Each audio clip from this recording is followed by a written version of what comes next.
Hoje você tá preparado pro cara que nós trouxemos? Hoje o podcast, o nosso LafaCast, é com ninguém mais, ninguém menos. Senhoras e senhores, Marcelo Miller. Uma salva de palmas. Aê! Obrigado. Miller, você sabe que eu bato palma aqui, você escuta só a minha, mas a galera toda de casa tá assim, aê, Miller. Generoso. Que é isso? Miller, você e todos vocês sejam bem-vindos ao LafaCast, o podcast que a Lafa resolveu chamar de seu. E hoje, com ele, Marcelo Miller, nosso professor, dispensa qualquer maior apresentação. Né, Miller? Muito obrigado pela honra de ter você aqui com a gente. Eu que agradeço o convite, muito lisonjeado e muito honrado. Obrigado, viu? Que isso, Miller. Muito obrigado mesmo por você estar aqui podendo bater esse papo aqui. Vamos lá, vamos falar sobre cultura brasileira. E vamos falar de cultura brasileira hoje num bate-papo especial, um bate-papo diferente e com um tema que é o cinema nacional, é isso? Exatamente. Agora, dia 19 de junho, a gente comemora o dia, né, do cinema nacional. E aí, cultura, Enem, né, a parte de códigos de linguagem, acho que todo mundo tem que ficar antenado e valorizar sempre a cultura brasileira. E valorizar a cultura brasileira, que é sempre presente, mas assim, a gente pode falar de vestibular, a gente pode falar de matéria, mas a gente está falando de cultura, a gente está falando da nossa identidade, do nosso povo, né? E a gente não pode esquecer também, né, que existe muita gente acha que gastar dinheiro com cultura, às vezes, é alguma coisa desperdiçar dinheiro, né? A gente não pode esquecer que existe uma coisa chamada soft power, que é a capacidade de você influenciar, né, inserir numa outra cultura através de valores ou da parte cultural. Então, não é à toa que os Estados Unidos investem tanto em cinema, que a França, que esses países fazem isso, porque eles sabem a importância que tem na construção não só da sua identidade, mas também para influenciar outros povos, né? Que é o chamado soft power. Então, a gente precisa incentivar, com certeza, frequentar mais o cinema e parar com essa maneira de achar que cinema brasileiro é um cinema de segunda qualidade. A gente tem uma síndrome de vira-lata, né? O senhor Rodrigues disse que brasileiro só consegue aceitar que é bom quando o estrangeiro diz. Então, recentemente aconteceu de uma influencer americana, uma TikToker, né? Ela fez um desafio que ela ia ler um livro de cada país do mundo.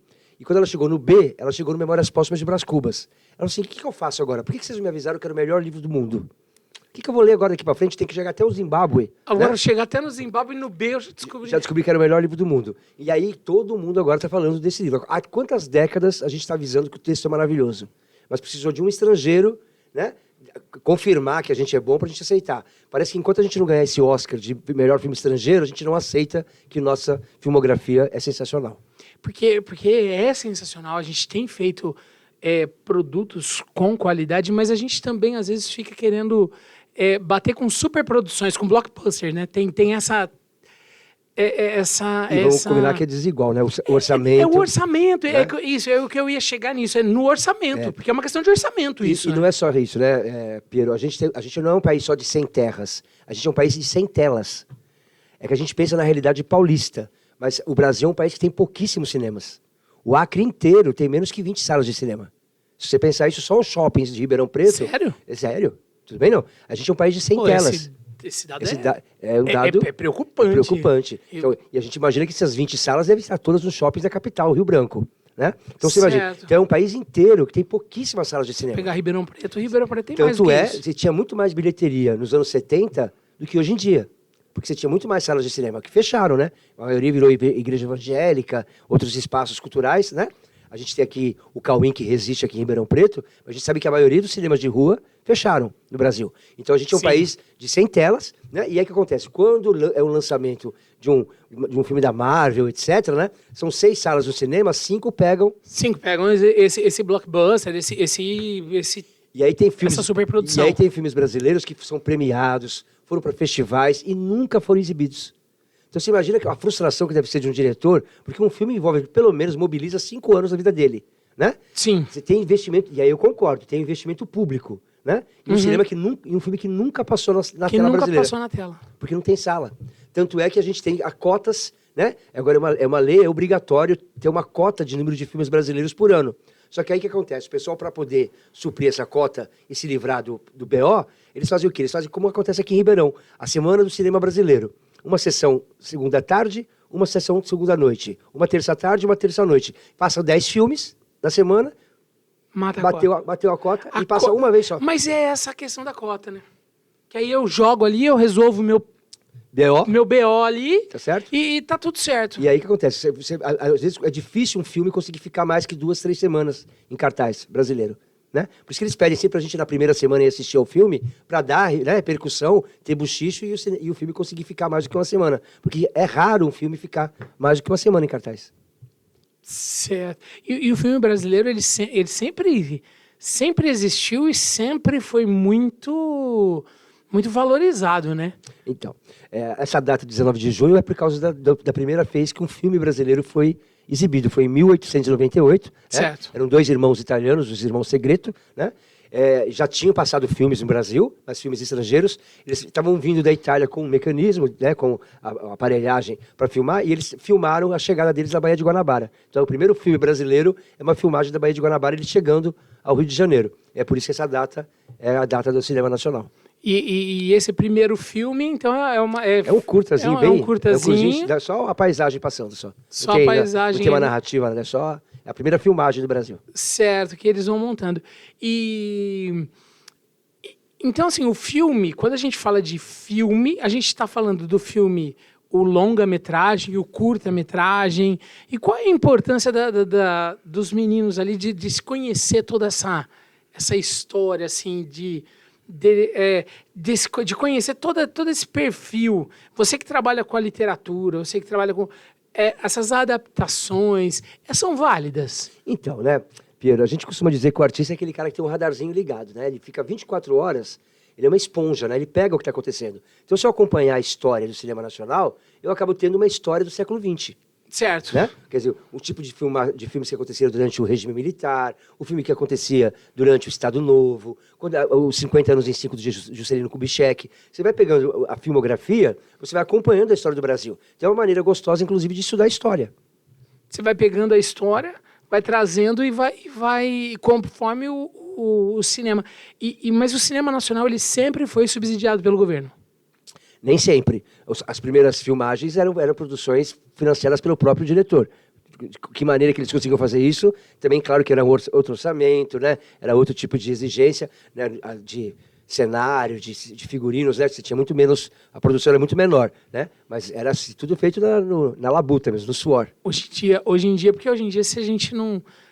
A iniciativa privada, ela vem olha pouco para essa cultura ainda. Né? Acho que é por isso que é importante, acho que ter no orçamento nacional um incentivo, né? Tem muitos fomentos, né, para filmografia, muitos contratos para poder fazer esse tipo de coisa, porque eu acho que se você não tiver a participação estatal, é difícil. Porque a Lei Rouanet está aí, né? Ela ajuda, mas eu acho que ela não é suficiente, né? Ela acaba não sendo o suficiente, até porque é uma gama muito grande, né? Pois é música, festival. Você precisa música, atender todas teatro, as diversas formas. E aí, a dica do Miller, dia 19, tá aqui. Sim. Vamos lá, estamos chegando essa semana e agora, né? Dia 19, celebrar o cinema nacional. Ou assistindo numa quê? Plataforma de streaming, ou indo ao cinema, né? Ontem estreou Grande Sertão, que é baseado em Grande Sertão Veredas. Né? Certo. Que é, segundo pessoas, e é a minha opinião também, é o livro mais difícil do Brasil. Né? A gente diz eu ouço muito isso. Se a pessoa leu Grande Sertão Veredas, ela é formada em língua portuguesa. Né? É o auge. Né? É o diploma. Ela zerou. Né? Definitivo. É um livro muito lindo, Sim. Mas é muito difícil, né? E ele é interessante porque ele pegou essa história que se passa, né, no norte de Minas e trouxe para uma distopia, quer dizer, no futuro distópico, né? Uhum. E a história de Reobaldo, o amor de Reobaldo e de Adorim. Acho que uma boa maneira de você comemorar é ir ao cinema essa semana para que o filme continue em cartaz até o dia 19. Até o dia 19. E mais alguns... Porque, assim, agora os streamings também têm algumas cotas ali que você precisa ter. E a gente tem olhado do audiovisual nacional e algumas produções. A gente tem visto... Inclusive... Tem para todo quanto é gosto, né? Tem série, minissérie, tem filme, tem documentários. A gente tem visto muita coisa muito legal aparecendo. Isso é legal que você pontuou, né? A gente pensa só no cinema, no longa-metragem, né? Mas tem o curta, o cinema de animação, que é muito bom. O nosso cinema de animação, ele é muito reconhecido, muito reconhecido, né? Premiado lá fora, né? Então, eu acho que a gente precisa conhecer essa pluralidade do cinema. Isso tudo é cinema. Tudo isso é cinema. Para o leigo, para ver, inclusive eu, assim... Eu não tenho essa habilidade, essa qualidade técnica. Isso tudo é cinema. Tudo é cinema. Quando eu falo cinema, eu tô falando do curta, do longa, da animação. É só a gente dar uma olhadinha na premiação do Oscar, né? Que é curta-metragem de animação, longa-metragem de animação. Tudo isso faz parte, né, da sétima arte, né? A gente, inclusive, uma curiosidade, né? Por que o cinema é a sétima arte? Por quê? Porque as 6 primeiras já existiam na Grécia Antiga.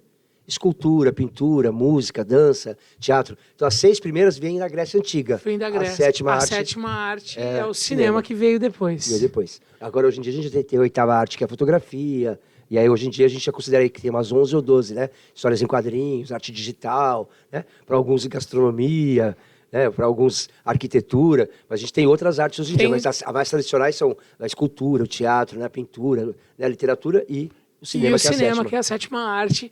E nessa sétima arte, várias vertentes dela. Sim.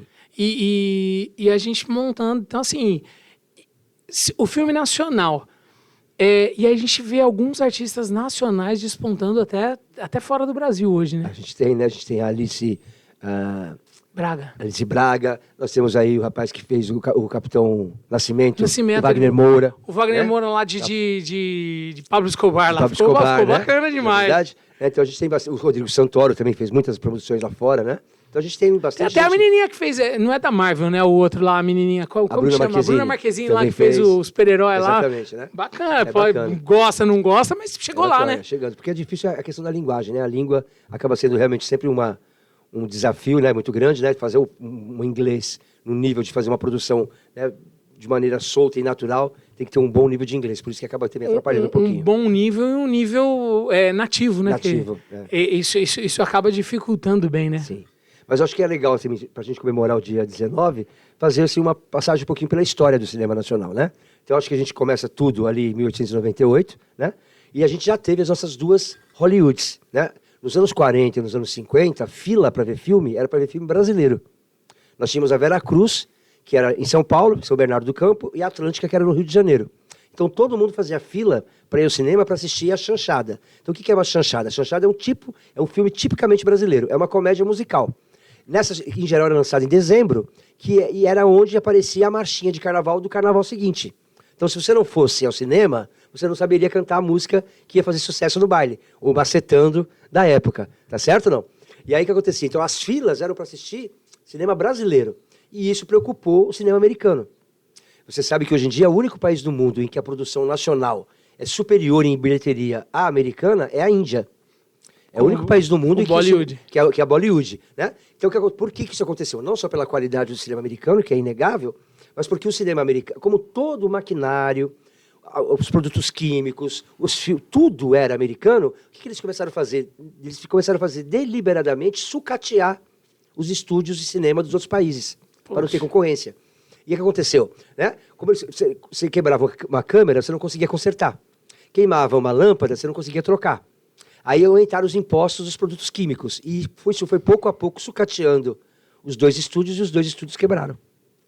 Foi assim que o cinema americano conseguiu dominar o mundo inteiro, porque era o material deles, entendeu? Era o material deles. Mas as chanchadas eram importantíssimas. Ali apareceu Dercy Gonçalves, Grande Otelo, o Oscarito, que era um grande comediante, a Carmen Miranda, né? Então a gente já teve as nossas 2 Hollywoods, Atlântida e a Vera Cruz. Bom, aí mesmo com o cinema quebrado, com os estúdios quebrados, a força do cinema nacional aparece em 62, quando a gente ganha até hoje, o nosso único prêmio internacional de melhor filme, que foi o Pagador de Promessas, que ganhou o Festival de Cannes, em 62, né? Você sabe que é assim, é o Oscar em primeiro lugar, né? Depois, o segundo festival mais importante é Cannes, e o terceiro é o Urso de Ouro de Berlim. Sim. Até hoje, a gente só ganhou o Oscar de melhor filme em Cannes, em 62, mesmo com os estúdios quebrados. Então, isso mostra que a gente tinha uma filmografia e profissionais de talento. Sem ter recursos, conseguiram fazer um filme, né? E aí, o que é interessante? A necessidade faz nascer o talento e a criatividade. E a criatividade. Né? Aí o que aconteceu? Surge nos anos 60 o chamado cinema novo, que é estudado até fora do Brasil. Se você fizer um curso de cinema, de história do cinema, em Roma, em Nova York, em Paris, você vai ter uma aula sobre cinema novo, que era um cinema de baixíssimo custo, porque você não tinha estúdio. A gente não tinha isso. Não tinha estúdio mais, porque tinha quebrado, né? Então você não tem iluminação artificial, e é toda uma outra vibe, né? Outra lutar, você filmar com luz natural. Sem dúvida, sem dúvida. O diafragma da câmera, os horários, né? Você não tinha dinheiro para figurino, então você tinha que contratar pessoas, né? Que na produção que participassem de um jeito voluntário. Você não tinha dinheiro para os atores, então muita gente era figurante, era voluntário. Então você fazia um cinema de excelente qualidade com baixíssimo custo. E isso, em geral, era feito no Nordeste e acabava causando um impacto social. Porque eles chegavam lá 2, 3 meses antes, tá certo? Preparavam a cidade inteira para o filme, a preparação para poder aí fazer a filmagem. E aí você impactava culturalmente aquele local. Cinema novo é fascinante. Um dos maiores nomes é Glauber Rocha. Certo, porque aí você inclusive movimenta a economia, a região, e você deixa um legado ali, né? Realmente. O que o pessoal de fora estranha, Pedro, é o seguinte, que eles achavam fantástico. Hoje em dia é comum você gravar cenas de 20 minutos sem corte. Naquela época não era comum. Só que como você não tinha recursos... Você tinha que fazer. Você não tinha, você corta, edita. Você não tinha como ficar editando. Então você tinha que fazer filmagens imensas sem corte. Entende? E isso fascinou os estrangeiros. Cinema novo é interessantíssimo. Interessantíssimo e vai montando. E o Pagador de Promessas vem nessa linha. O Pagador de Promessas é um pouquinho anterior, mas já tinha um pouco a vibe do cinema novo. Já tem essa vibe. O cinema novo mesmo é nos anos 60 para frente com o Glauber Rocha, Nelson Pereira dos Santos, que fez Vidas Secas. Certo. Certinho? Aí veio os anos 70, com a ditadura, né? E acho que se tem uma coisa elogiável na ditadura, foi a Embrafilme. Certo. Então, a ditadura criou um órgão governamental para incentivar o cinema nacional. Então, fazia... quando os filmes iam concorrer lá fora, no Oscar, no Festival de Cannes, fazia sessões na embaixada, coquetel, né?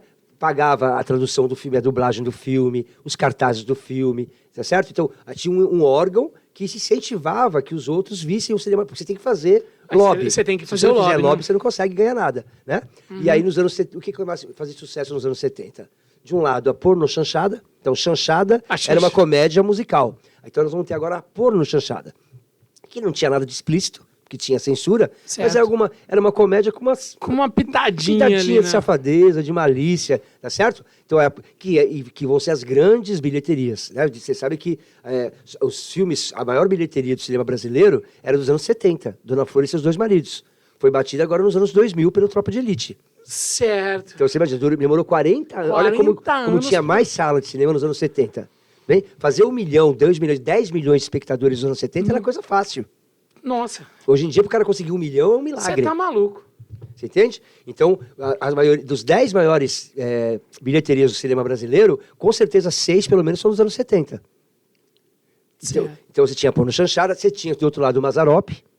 Que aí fazia o popular, né? Que é o popular, que é um orgulho aqui do estado de São Paulo, né? Ator e diretor e produtor aqui do estado de São Paulo. E a gente tinha o Zé do Caixão, que as pessoas não valorizavam, né? Mas lá fora, todos os festivais de filme de terror... Todos os prêmios. E sempre tem, né, festival, semana para relembrá-lo, para homenageá-lo. O Zé do Caixão também fazia produções com baixíssimo custo, né? Hoje a gente usa rato de laboratório. Ele pegava rato mesmo. Né? A gente tem barata de laboratório, ele pegava barata, mas não tinha direito, né? Então você vê os filmes, você fica assim, como é que ele filmava isso, né? Tá doido. Nos anos 70, ele era muito à frente do seu tempo. Sem dúvida. Né? Então a gente tem os anos 70, o Zé do Caixão, o Mazzaropi e a Porno Chanchada. Aí vem os anos 80. Nos anos 80, o que acontece? O sucesso, os Trapalhões e a Xuxa. Então, a criançada... Era a criançada, era todo verão, já esperava. Um filme de Trapalhões e um filme da Xuxa. Que se de um lado tem uma baixa qualidade artística, por outro lado, qual foi a importância deles, da Xuxa e dos Trapalhões? Dar trabalho para os profissionais da área. Então, quando o cinema renascer nos anos 90, você vai ter editores, né, roteiristas, maquiadores, figurinistas, contra-regras preparados. Quando você fala baixa produção artística, é... A qualidade, né? A qualidade de texto, né? Porque é coisa para criança ali, para distrair, né? Os Trapalhões é uma coisa para distrair a cabeça. Sim, tá. Mas eles são extremamente importantes porque eles mantiveram o emprego dos profissionais para que quando o cinema renascesse, você tivesse gente preparada. Com a expertise necessária para fazer o cinema. Porque foram, na área deles ali, Porque era a única coisa que tinha, né? Fazer os Trapalhões e a Xuxa, né? Hashtag adorava os Trapalhões, não perdia uma no e batia palma quando eles faziam as trapalhadas lá. Né? Aí o que acontece? Aí, nos anos 90, vem a grande crise do cinema brasileiro com o governo do Collor, porque o Collor fechou a Fecha Embrafilme. tudo. Fecha a Embrafilme, e aí o grande escândalo é que em 1992 nenhum filme foi produzido no Brasil. Tudo bem? E isso é um problema muito sério, porque um país que é uma potência econômica como a nossa não tem nenhum filme feito, e isso quebrou o nosso maior festival de cinema, que é o de Gramado. Que é o de Gramado. Você sabe que o nosso Oscar é o Kikito. É o Kikito, né? Kikito de Ouro, né? Que é o Festival de Gramado. E aí, naquele ano, como não tinha filmes brasileiros, o Festival de Gramado virou um festival de cinema latino-americano. Então, desde 92, eles premiam um filme brasileiro e um filme latino-americano, porque eles só tinham filmes latino-americanos para apresentar. Nesse ano só tinha filme latino-americano. Quando é que o nosso cinema renasce? Então, vamos pegar momentos importantes, né? Anos 40 e anos 50, as nossas duas Hollywoods, Atlântida e Veracruz. Nos anos 60, o cinema novo, que é esse cinema, né, politizado, sociológico, tá certo? De baixo custo e de muito papo-cabeça, tá certo? Aí vem os anos 70, com a Porno Chanchada, o Zé do Caixão e o Mazzaropi. E aí, em 95, uma atriz da Globo mediana chamada Carla Camurati, despretensiosamente, chamou uns amigos, quero fazer um filme, mas não tem dinheiro.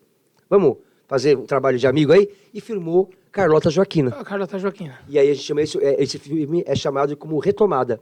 É o renascimento do cinema nacional. Porque o filme, despretensiosamente, fez mais de 1 milhão de espectadores, mostrando que o público brasileiro estava ávido a ver o cinema nacional. Nós estamos querendo, a gente tem público para isso. Tem público para isso. E aí o que é interessante? O Carlota Joaquina é um fenômeno, ele ficou mais de 1 ano em cartaz. Quero relembrar que hoje em dia, para ficar 1 semana, já é um milagre. Já é um milagre. Então, o que acontece? Porque eu falei para você que a gente é um país de 100 telas, mas nós temos mais um problema que é sério. A gente faz pouquíssimas cópias de filmes. Então, quando chega aqui um Homem-Aranha, um filme da Marvel, vem com 100 cópias. Um filme brasileiro, quando consegue fazer 5 cópias, é muito. É porque isso é uma coisa interessante. Quando a gente está falando em sala de cinema, não é uma cópia, vamos fazer uma cópia, é um negócio diferente, né? É uma produção, é uma produção é um custo diferente, muito caro. É um custo alto, não é copiar igual a gente copiava o CD, não é colocar um CD ali. Vamos fazer 100 cópias. Não é muito caro. Não é um arquivo de DVD, não é um arquivo de computador, né? Então, e aí era um fenômeno, por quê? Porque ficou 1 mês em São Paulo. Mas Belo Horizonte, a praça de Belo Horizonte quer ver o filme. Aí mandava a cópia para Belo Horizonte. Manda a mesma cópia, né? Ela sai daqui e vai para lá. Ficava lá 2, 3 semanas. Voltava para São Paulo, ficava mais 1 mês. Então o filme voltou para São Paulo, por exemplo, várias vezes. Mas aí ia para Porto Alegre, ia para o Recife. E aí o filme ficou durante 1 ano em cartaz. 1 ano em cartaz. É uma loucura. Você para pensar, isso é uma loucura. E cada semana, cada quinzena em algum lugar diferente do Brasil. E aí o filme é a retomada do cinema nacional. E aí a prova de que o nosso cinema renasceu foi que em 5 anos a gente foi finalista do Oscar de filme estrangeiro 3 vezes. Você sabe que é muito raro eles repetirem o país de filme estrangeiro. Um ano é a França, a Turquia, a Mongólia, a Argentina e o Japão. No outro ano é a Rússia. Né? Essa informação eu não sabia. Eles sempre mudam, né? Certo. O Brasil, em 5 anos, foi finalista 3 vezes. Com o Central do Brasil. Central do Brasil, que dizem que esse foi o grande injustiçado de tudo. A Fernanda Montenegro, né? Até hoje, a Gwyneth Paltrow deve ter vergonha de falar assim, meu Deus do céu, eu ganhei da Fernanda Montenegro. Esse filme, ela deu um show. Se por acaso quem tá ouvindo, quem tá vendo a gente não assistiu esse filme, de todos os filmes, esse filme é uma das maiores vergonhas da história do Oscar, né? Eles não iam dar, porque raramente eles dão para uma atriz que não é de língua inglesa, né? A gente já sabia que ela já foi sem esperança, mas perder para Gwyneth Paltrow realmente foi que é uma grande atriz, mas naquele filme em particular, Shakespeare Apaixonado, ela tá péssima. Péssima. E olha que o filme é bonitinho demais. Não estamos falando que o filme não é. Né? Então foi Central do Brasil. Certo. Foi O Que É Isso, Companheiro? O Que É Isso, Companheiro? Que conta a história do Fernando Gabeira, que sequestrou o embaixador americano nos anos 70. Sim, lembro. E um filme chamado Quatrilho, que é uma história que é bem interessante, que se passa no interior do Rio Grande do Sul, no século XIX, né? São 2 casais de amigos que casam, e aí depois de 1 mês de casado eles perceberam que os maridos se davam melhor com a outra esposa. Com a outra esposa eles trocaram. Eles trocam. Né? Você imagina o escândalo disso no século XIX, no interior do Rio Grande do Sul. Você imagina. É filmaço também, tem que assistir. Procurem aí, Quatrilho, Central do Brasil e O Que É Isso, Companheiro. Né? Aí o nosso cinema nasce de novo, pega força total, né? E aí a gente vai chegar no grande fenômeno que foi Cidade de Deus. Né? Qualquer lista de qualquer crítico de cinema do mundo inteiro, dos melhores filmes feitos do ano 2000 para cá, está a Cidade de Deus. Né? Então, é uma superprodução mesmo. Superprodução que mudou, porque ele mudou o paradigma do tipo de filmagem, de fotografia. No mínimo, o Oscar de fotografia ele tinha que ter ganhado. Não sei se você se recorda, Pedro. Ele dividia a tela no meio, em 3. Parecia ele fazia na diagonal. Ele veio rompendo muita coisa, né? Ele abriu caminhos novos, né? Eu acho que a maior injustiça, eu nem diria que era o melhor filme para ganhar o Oscar de filme estrangeiro, mas de fotografia, isso foi um pecado. O que é a fotografia do cinema? Quando fala, porque assim, eu entendo que muita gente não... A gente ouve falar muito assim, né? A Oscar de fotografia. O que é o Oscar de fotografia? Então, a fotografia... Muita gente acha que a fotografia é o banner que a gente vê no cinema. Não, então a fotografia é a maneira que a pessoa filma, a iluminação que ele usou, né? Esse conjunto todo audiovisual, né? Que aparece no cinema. Que é a fotografia do cinema. Que é a fotografia do cinema. E tanto é que eles não assumem, mas Quem Quer Ser um Milionário? Sim. É descaradamente aquela cena da galinha fugindo. Fugindo ali. Descaradamente copiado da Cidade de Deus. Né? Então, Cidade de Deus concorreu a 3 Oscars, né? O melhor filme estrangeiro... Não, 3. Filme estrangeiro, 4. Edição, diretor e fotografia. Um filme brasileiro, latino-americano, concorrer a 4 Oscars, é a força do cinema nacional, né? E aí depois vem a fenômeno que é a Tropa de Elite. E a gente chorou muito, porque não ganhou nada, né? Nós ficamos todo mundo acordado nesse dia, eu lembro. Essa eu fiquei também. Adoro acompanhar o Oscar, eu também adoro acompanhar o Oscar. Eu gosto bem. Depois nós temos o fenômeno... O Tropa de Elite. Tropa de Elite 1 e 2, né?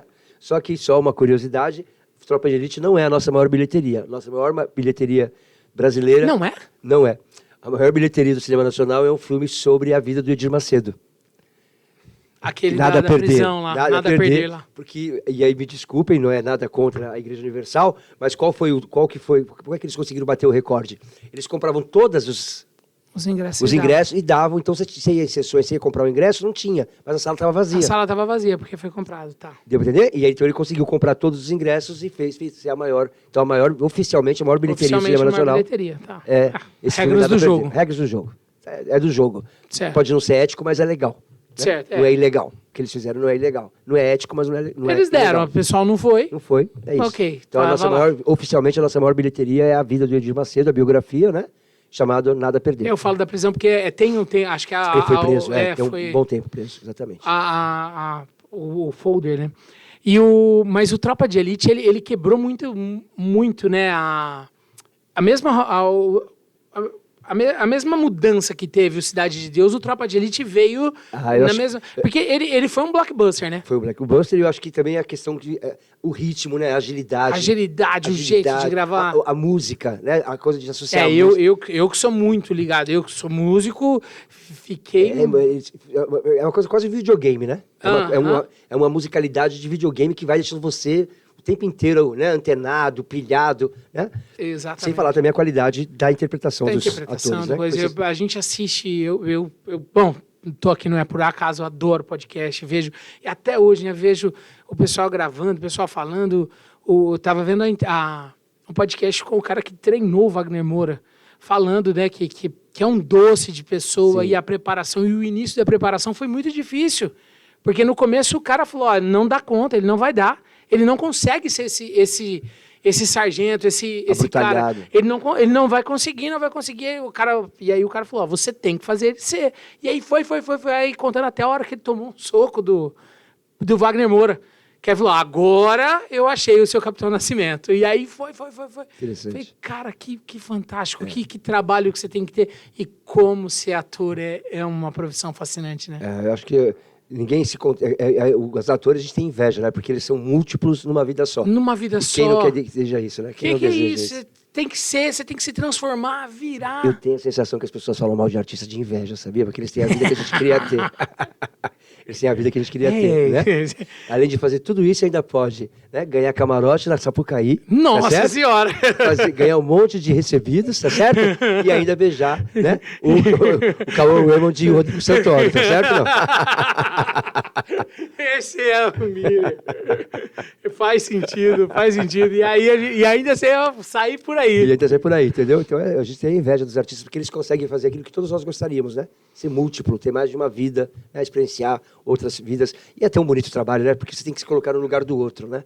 Esse laboratório que eles fazem para poder entender, né? Se colocar no lugar do outro. Você não consegue fazer sem fazer o laboratório, sem vivenciar, Olha, nós estamos conversando aqui agora, né? Só fazendo um parênteses, nós vamos terminar aqui agora, nós vamos fazer uma sessão de cinema para os meninos agora, e nós vamos assistir o Coringa. Isso, você vai passar com os meninos ali. Eu, professor Vili Júnior. que é uma monstruosidade de filme. Que aquele cara teve que fazer pra vivenciar esse... Não tá escrito. É a mesma coisa que o Wagner Moura precisou. Eu tenho a sensação que nenhum ator que faz um papel assim não sai um pouquinho mexido psiquicamente, né? Porque é um trabalho de entrega, né? A gente também vê trabalhos, às vezes, físico mesmo, né? De emagrecer muito, engordar muito. Esse tá visível, né? Você pega putz, o cara emagreceu, o cara engordou, o cara dá tal, né? Mas e o transtorno psíquico disso? O filme é fantástico, né? É fantástico mesmo. Ô Miller, quero te agradecer demais, assim, conversar com você é sempre maravilhoso, cara. Assim, eu te falo, em cada vez que eu te encontro aí, que a gente bate papo, eu quero saber se posso te chamar mais vezes claro aqui. Que sim, sempre generoso, obrigado. Querido. A meninada sempre escreve, cadê o Miller? Senhoras e senhores, Miller tá aqui em carne e osso hoje. Bacana demais, Miller. Muito obrigado pela conversa. Obrigado a você. Hoje falamos um pouquinho sobre o cinema nacional e que aula que você deu aqui, hein? Imagina. E a gente lembrar, né, que nas plataformas de streaming, né, todas elas têm muitos filmes brasileiros, né? Prestigie. Eu queria sugerir pelo menos 2, né? Um chama Aquários, que é maravilhoso, com a Sônia Braga, né? Que fala sobre a especulação imobiliária no Recife. E um fenômeno mais recente que foi Bacurau. Bacurau é uma lição do Brasil que a gente vive hoje em dia. Todo mundo tem que assistir um dia o Bacurau. Então fica essas minhas 2 sugestões, o Aquários e o Bacurau. Os 2 estão nos streamings. Se eu não me engano, o primeiro está no Netflix e o segundo está no Globoplay. Mas tem que assistir essas 2 maravilhas do cinema nacional.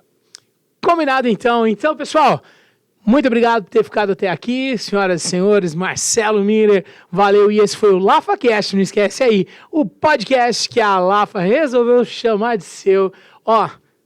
Você tá sabendo que agora o LafaCast está no Spotify também? Que bacana. Então nós estamos aqui no YouTube, então se você tá acompanhando pelo YouTube, deixa o joinha, clica aí no sininho, acompanha a gente. Se você tá pelo Spotify, comenta aí, segue, compartilha. Com seus amigos aí. E como que é você sabe aquela história, né? Se gostou, compartilha com os amigos. Se não gostou, compartilha com os inimigos, né? O importante é o LafaCast cair pelo mundo afora. Manda pra gente aí, claro, conteúdo nacional aí, dia 19 de junho. Dia do Cinema Nacional. Valeu demais. Abraço, Miller. Obrigado demais. Obrigado pelo convite. convite. Tchau.